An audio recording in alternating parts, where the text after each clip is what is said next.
There is a quiet fear many people carry that they rarely admit, even to themselves. It shows up late at night, in moments of stillness, when distractions fade.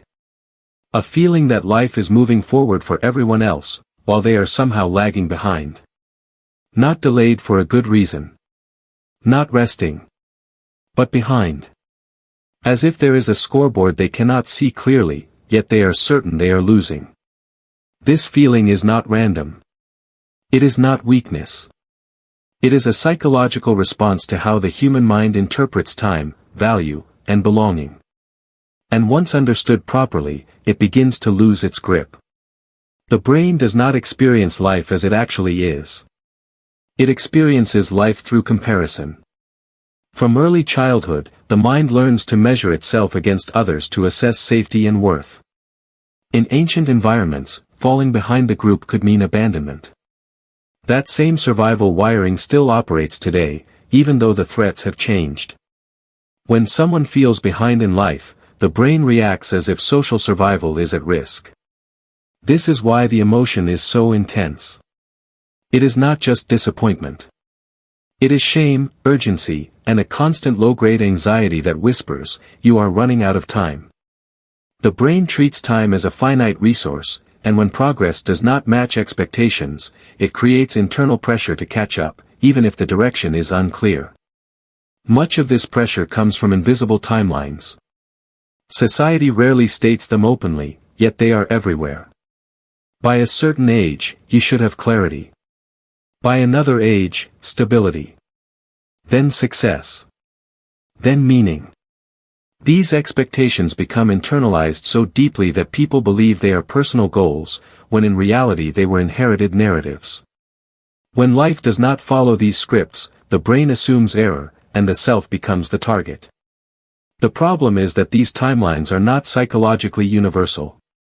They ignore personality differences, developmental pacing, trauma recovery, socioeconomic factors, and neurological diversity. Yet the mind compares anyway, because comparison feels like certainty. Even painful certainty feels safer than ambiguity. Social comparison intensifies this distortion. The brain is not designed to process constant exposure to other people's highlights. When someone repeatedly sees curated success, the mind fills in missing context with assumptions. It assumes ease, confidence, and linear progress in others, while magnifying hesitation and confusion within the self. Over time, this creates an imbalance in perception. Other people appear ahead. The self appears defective. This comparison fatigue drains motivation. The brain becomes overwhelmed by the perceived distance between where someone is and where they believe they should be. Instead of inspiring action, the gap feels paralyzing. The nervous system enters a freeze state. This is often misunderstood as laziness, but psychologically, it is a protective response. When the brain believes effort will not close the gap fast enough, it conserves energy by slowing down. Many people who feel behind are actually deeply introspective. They question meaning, direction, and authenticity. They do not move easily into roles that feel misaligned. This slows external progress but strengthens internal awareness. Ironically, those who move fastest through conventional milestones often do so by avoiding reflection. Those who feel behind are often doing invisible psychological work that cannot be displayed or celebrated.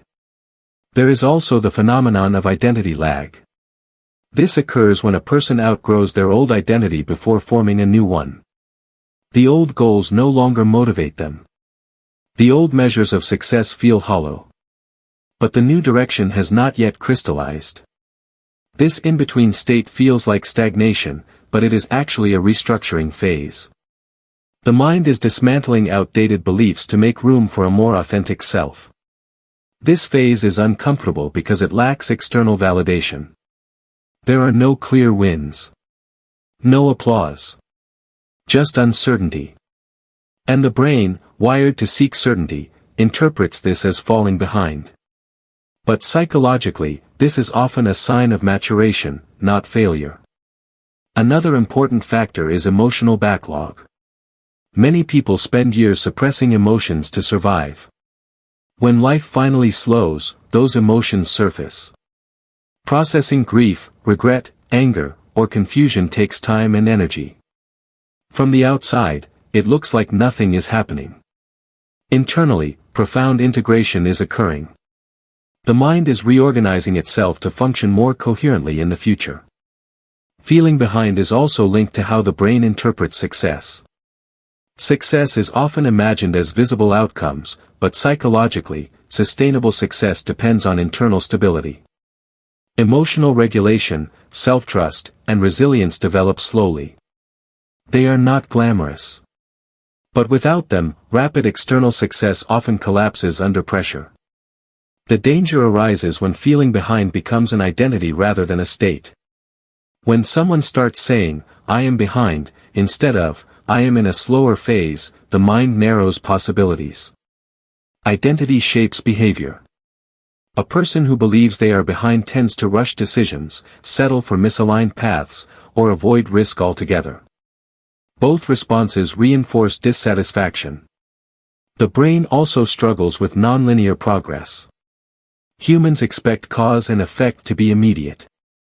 When effort does not produce quick results, the mind questions its value. But psychological growth rarely produces instant feedback. It accumulates quietly until it reaches a tipping point. From the outside, it appears sudden. Internally, it was long in the making. There is also grief associated with imagined lives. People often mourn versions of themselves they thought they would be by now. This grief is real, even if the imagined life never existed. Unacknowledged grief can anchor someone to the past, making forward movement feel heavier. Processing this grief is not regression.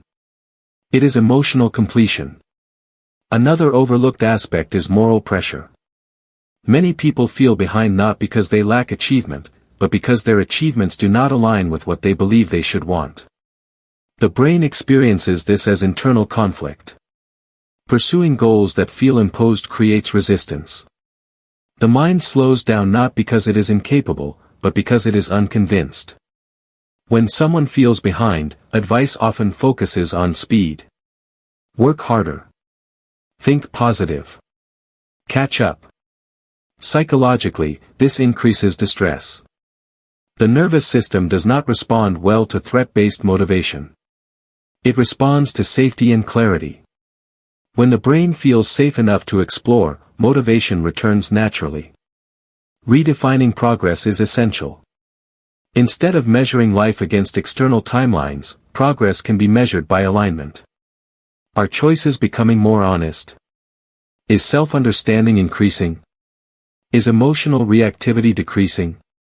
These changes may not impress others, but they create internal momentum. It is also important to understand that time perception is subjective. The brain exaggerates delay when anxiety is present.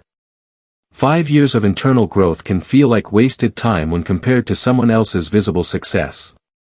But psychologically, that growth may prevent decades of dissatisfaction later.